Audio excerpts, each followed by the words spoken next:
Hello, I'm Dallas Jackson, Superintendent of the Forest Hill Schools, and thank you for joining me for another episode of Forest Hill Schools Today.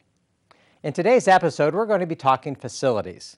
We're going to be sharing a little bit about our 9 school buildings and referencing a recent study conducted by the Ohio School Construction Commission. Joining me today will be our Director of Business Operations, Ray Johnson. So let's get started.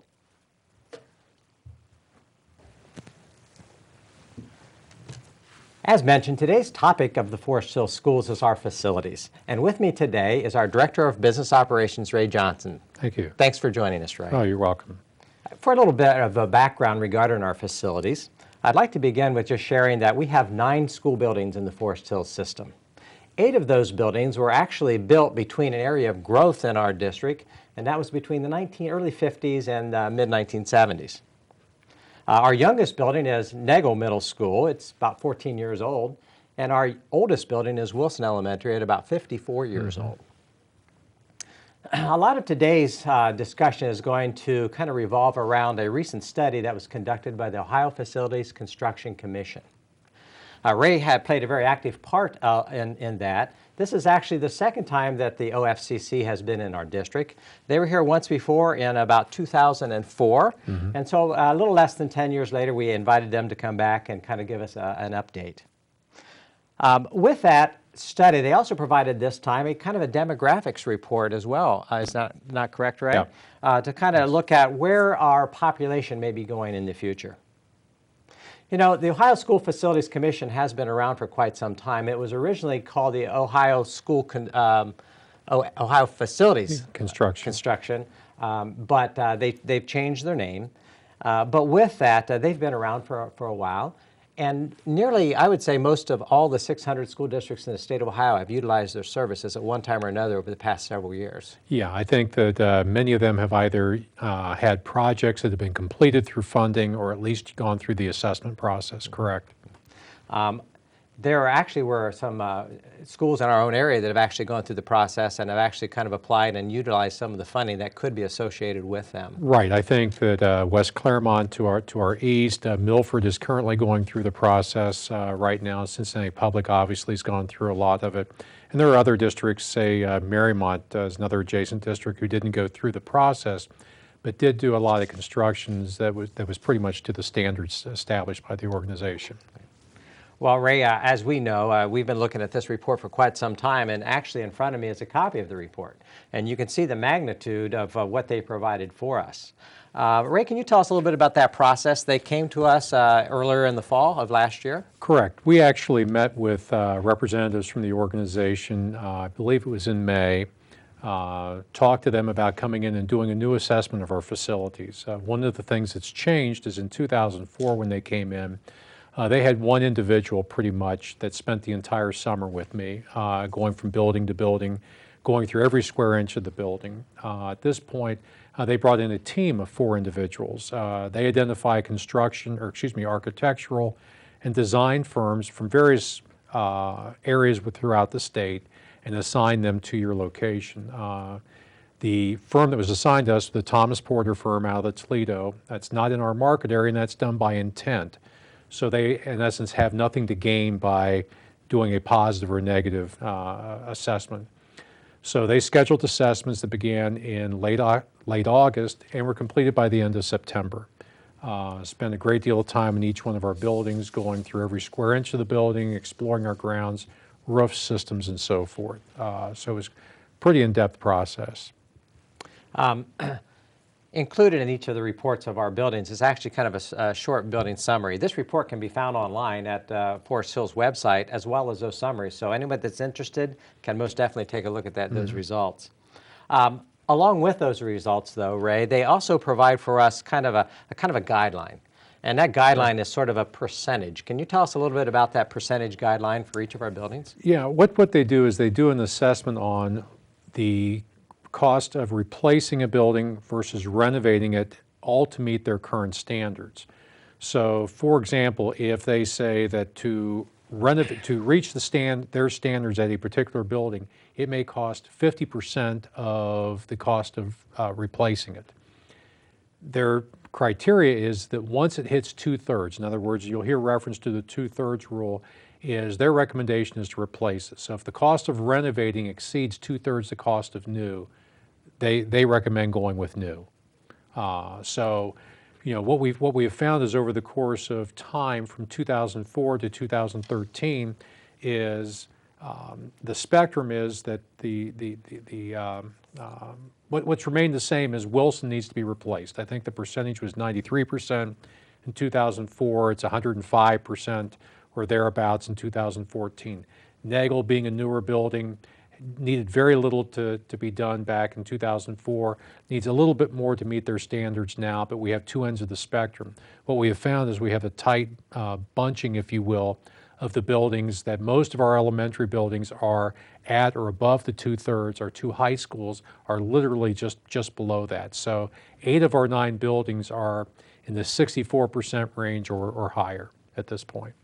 As Ray and I have both mentioned, this facilities has been an issue within the district for a number of years now. In fact, it goes back well over a decade in regards to how do we maintain our facilities, how do we upgrade our facilities. And in the past, just as a really quick review, and thanks to Ray and the work that his people do in their district, they've done a wonderful job of maintaining our facilities. When we need new roofs, even before they are at a place where that we could say they definitely need replaced, we address that. We have done that over the past several years through a variety of different methods and ways in regards to how we fund that. Just as a real quick review, can you explain to our audience in regards to how we could do that in the past? Sure. Our board had the foresight back in the late 1980s of establishing a self-funded permanent improvement plan. Rather than going out to the taxpayers of the community, as many school districts have done, we took the interest earnings from the funds in our general fund and redirected those and put those into the permanent improvement fund. We also did some annual transfers of property that we had sold and the tax dollars that came along with that. So there was a transfer that might be in the neighborhood of about $165,000 that was done. But over the course of a period of time, this provided us anywhere from $750,000 to $1.25 million worth of revenue that we annually reinvested back into the properties. Unfortunately, as everybody knows, back in 2009, the bottom fell out of the financial market, and it seriously impacted the amount of interest any of us earn. So what we had to invest in projects dropped from the average of maybe $1 million a year to really about $25,000 or $30,000. So for a period of time, we had to put on hold really any of the renovations, being proactive in some of this. What we've done now is over the course of the last couple of years is we've actually budgeted for these within terms of our general fund. So it's an expense that from 1988 to roughly 2010 that wasn't factored into our general fund at this point. So the general fund dollars weren't being used. We did regular small types of projects out of that, but the big things like the roof repairs, the replacing parking lots, doing HVAC systems and so forth did not come out of that. But for example, this year, as we've done over the last couple of years, there'll be about $600,000 taken out of the general fund to fund some of those projects. So in reality, over the past several years, we've actually, through our different revenue sources, have done a pretty good job of maintaining our facilities. Right. Probably since the inception of the self-funded permanent improvement fund, we've probably reinvested about $30 million from the various sources back into our buildings. Right. And so then most recently, we find ourselves in a really precarious situation where that revenue stream is gone. Correct. Probably won't be back for quite some time. Correct. And yet we still have these significant renovations and improvements that we need to right. do. We do, and it's just like any homeowner. The longer you've been in the property as a home ages, you just have more and more that you have to do to it. And it's the same thing here, is that we try to stay ahead of things, and we're very proactive, particularly on our roofs. But as the roofs age, things need to be done a little bit more. We're replacing windows. You hopefully don't have to do that too many times, but we have that. We've upgraded all the fire alarm systems. So things that are really tied into safety and security have always been a high priority for us.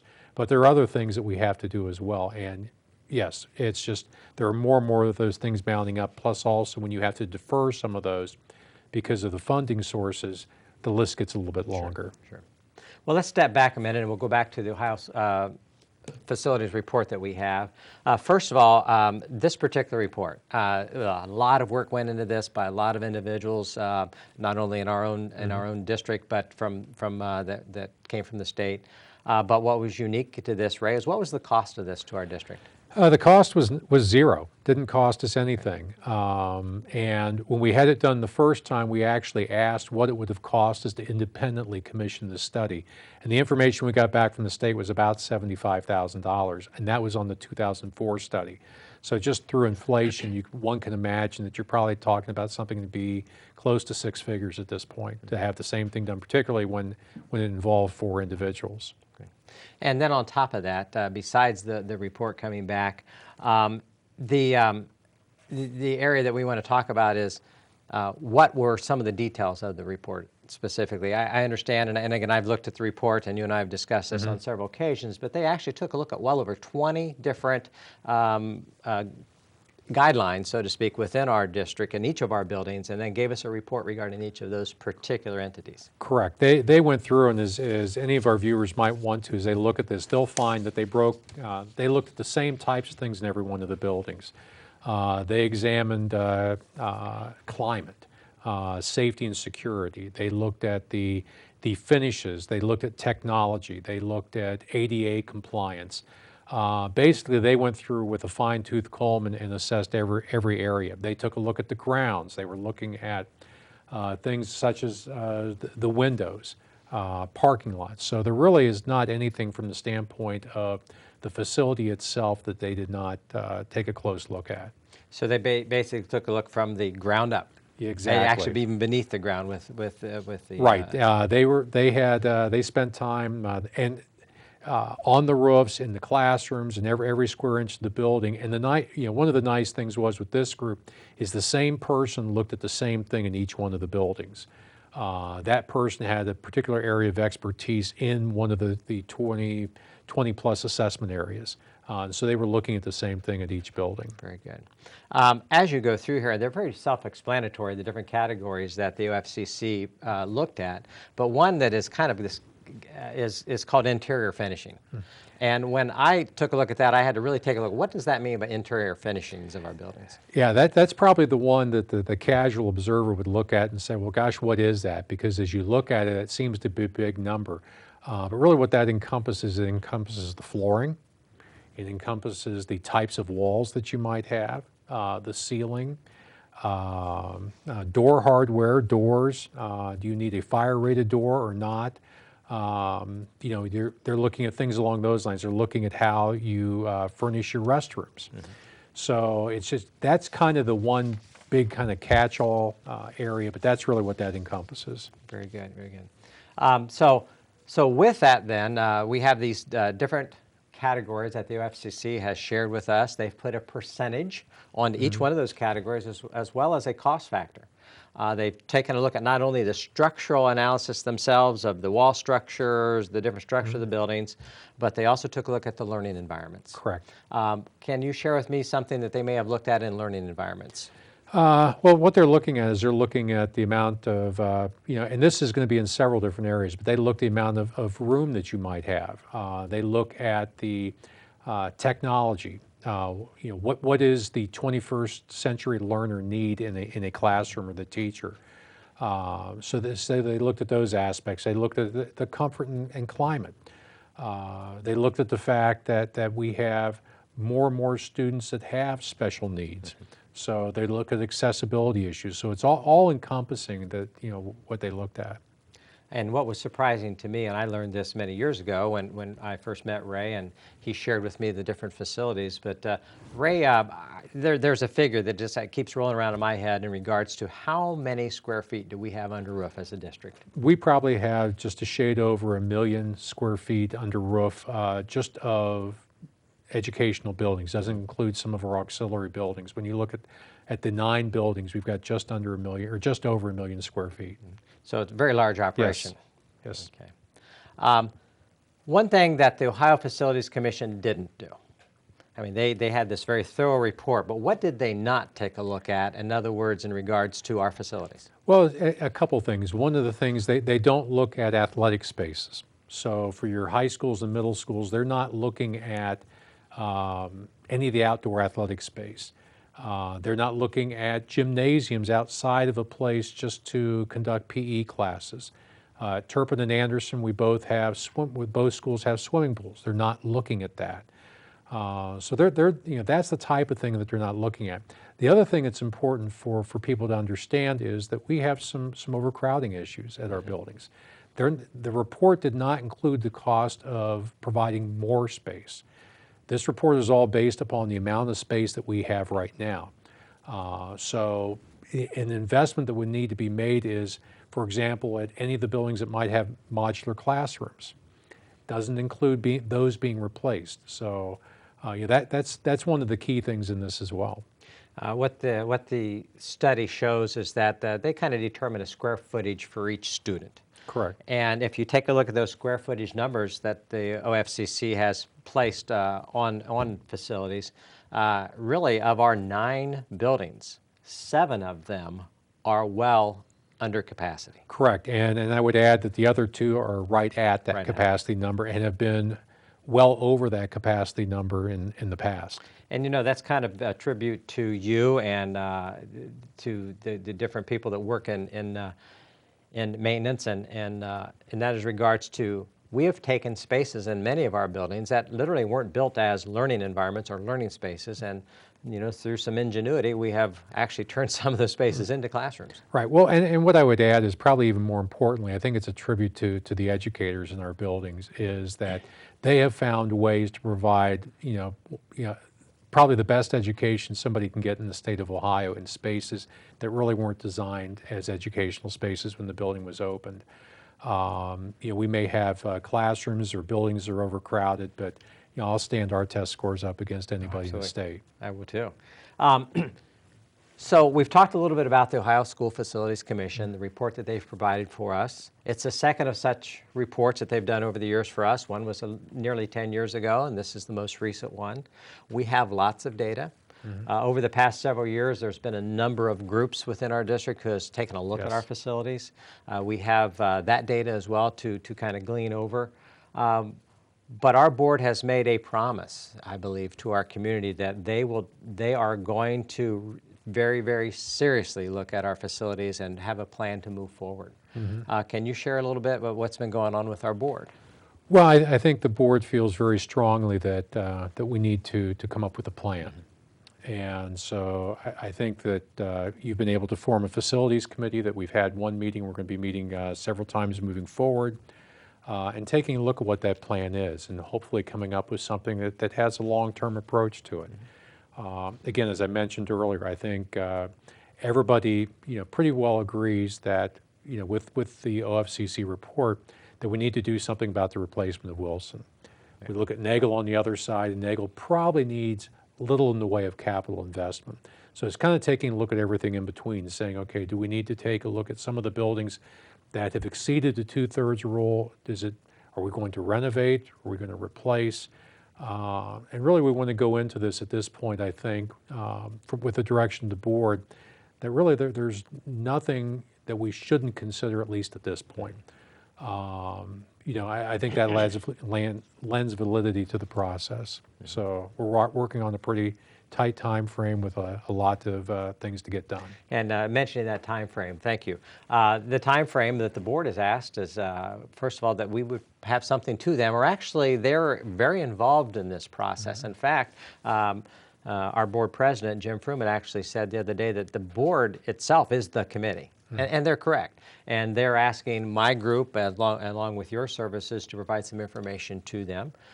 We would like to have something, or they would like to have something that they can really present to our community, probably early summer. and then determine what steps will be next for the Board of Education in our district at that time. Right. So we are kind of on a tight time frame, but I believe we can get this completed because of the data is available. It's not that we have to do a lot more research to find, what needs to be done. Right. What should we be doing? It's just how do we go about doing that? Right. Well, and I think also, I mean, we're going to take the information was provided, as you mentioned, the demographic study that was provided again at no cost to the school district by the OFCC. There was a survey done of the community, so we're able to gauge a little bit as far as what their thoughts are on doing some things. There's a lot of information that's been gathered, and so the committee, kind of has its marching orders on trying to come back with something to recommend to the board, because ultimately, again, as you said, it's we have to find something that not only our community but our Board of Education is going to support. Exactly. And speaking of our community, I know I've heard Ray say this many times, and we're going to say it again. We would invite any community member who wants to take a look at our facilities. In fact, we would encourage them to set some times up to come and tour some of our facilities. When you drive by our facilities, our team has done a great job of keeping them looking very presentable, very nice. But it's the details. You need to get inside those buildings and take a look at what we deal with on a daily basis. Right. Well, and I think, we live in a community. A lot of people in Anderson Township, either grow up and stay here or go through their high school and maybe their college years, move away and come back here. And a lot of what we've heard from people is, well, this building doesn't look any different than when I was going there, which is probably a good thing. But again, it's a matter of sometimes coming inside and just finding, okay, there's only so much you can do. Or take a look at how does that compare to some of the newer educational spaces that are built in the areas around us. So yes, I would encourage anybody to give us a call. Be glad to take them on a tour of the buildings. I would encourage them just from the safety and security standpoint, not just to show up at the building. Exactly. But if they contact Dallas or I at our administration building, I'd be more than glad to set up time at their convenience to take a look at any of them. Wonderful. Very good. Well, Ray, I think we've done a little bit of justice to our facilities today. Again, as Ray had just mentioned, if anyone is interested in really taking a really hard look at our facilities, we have all this information on our website. We have copies of this that they can come in and take a look at in our central office of the report and some of the other data. And as well as the fact that I'm very, very pleased that we're really moving forward with developing a plan that our board can present, or we can present to the board and collaboratively look at, that we can put out in front of our community. Sure. Forest Hills is the heart, I truly believe, the heart of this area. And with that said, there are a lot of benefits not only to our children in our district, what we do with the quality program that we provide, but also to the community as a whole. Correct. So with that said, again, Ray, thank you for joining us welcome. today to share a little bit about what you do in regards to our facilities. And with that, I'd like to thank everybody for joining us in today's episode. Thank you.